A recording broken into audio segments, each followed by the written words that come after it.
What is up, YouTube? So we're going to do a video today kind of talking about the top 3 fails that Sony Playstation has done this year.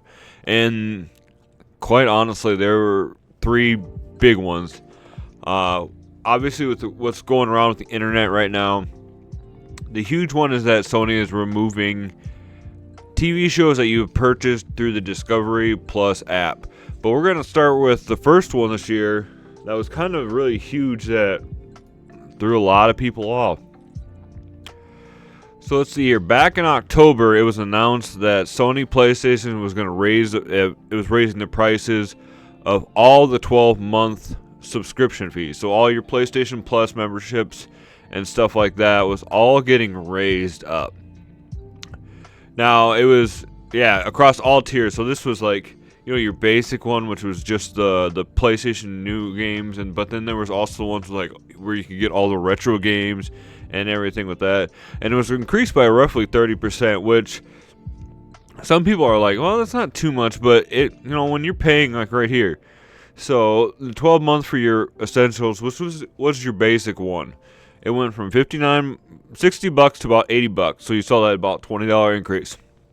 The PlayStation Plus one went from $100 to $134, and the big daddy of them all, the premium one, went from $120 to $160.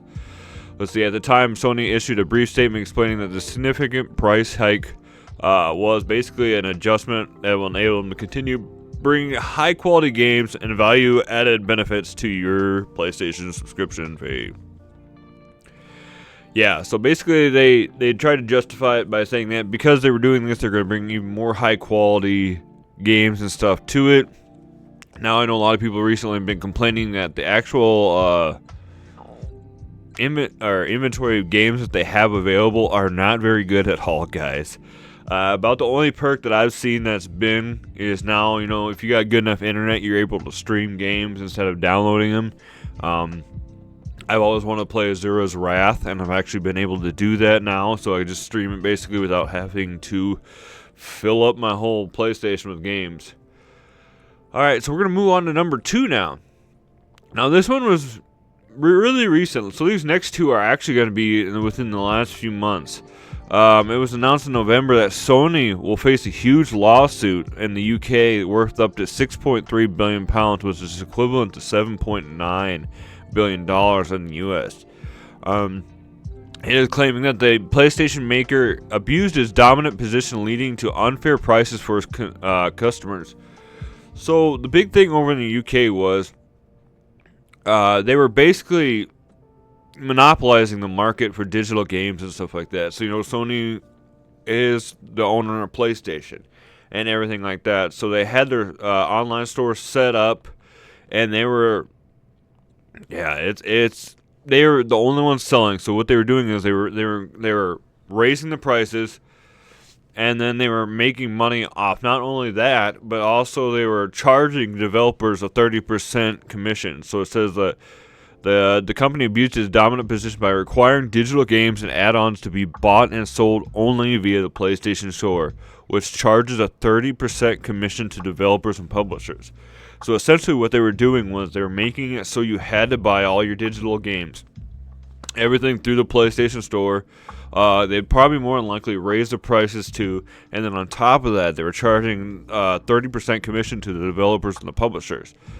So unlike in the US and stuff like that, where you could buy the digital games probably through websites, you could buy them through, just show up to Walmart or whatever now anyways, and get the retail, little cards and stuff with the code on it and all those nice cool things.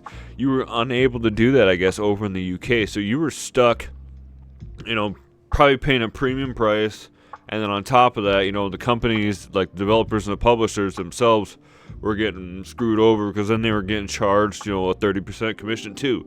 So Sony was really banking over there, and obviously the consumers and stuff started, and the consumers started getting pissed off by this because it was like you could easily charge full price for a game that's been out for so long, and it's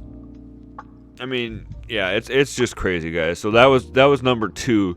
So this last one right here is a big one. Now, this is the one everybody is talking about right now.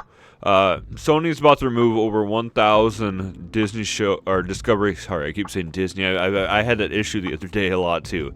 Discovery shows, even if you purchased them.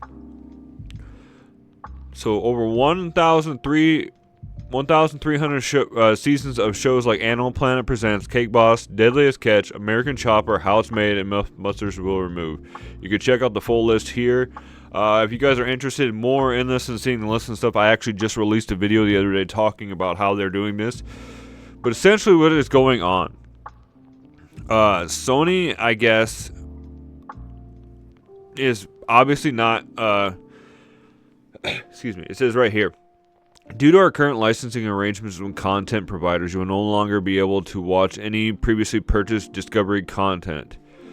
So basically they are having issues right now, I'm guessing, with Discovery Plus. Now, what comes to mind to me is happening is more than likely Discovery Plus is going to be making a streaming service here pretty soon. So they're pulling their TV, or they're pulling their shows and all their licensing and stuff from these kind of media sources, which essentially means that, yeah, they don't want their stuff to be on other stuff, because then you have to buy their streaming service then. So essentially what the big deal about this is that Sony will be going into each one of your PlayStations and everything and removing these shows that you have purchased. I'm not lying. They're going to be taking them off. I think about the only way to get around doing this right now is if you completely disconnect your PlayStation from the internet so they can't take them. But then, with that being said, you'll never ever be able to hook back up to the internet, again, and then you won't be able to update and patch your games. And as we all know, with this new digital media era, you will not be able to actually play a lot of your games that you purchase, because as soon as you buy a game, you also have to install the rest of the game. So Hogwarts Legacy was one of the big games that was big issue with that. When I purchased the game, it even said on the back that this is not the full game. I had to actually install several gigabytes. I think it was good 30 at least after purchasing the game to even play it. So I don't know what Sony's doing this year. It's been crazy, guys. I personally am a big PlayStation fan.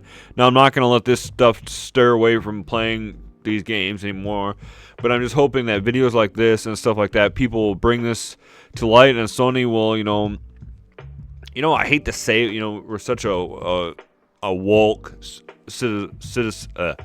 civilization nowadays, and we talk about stuff like this, and people are like, well, you're just trying to get them canceled and stuff, and it's not that. I just want to see Sony do better, because I actually love the company.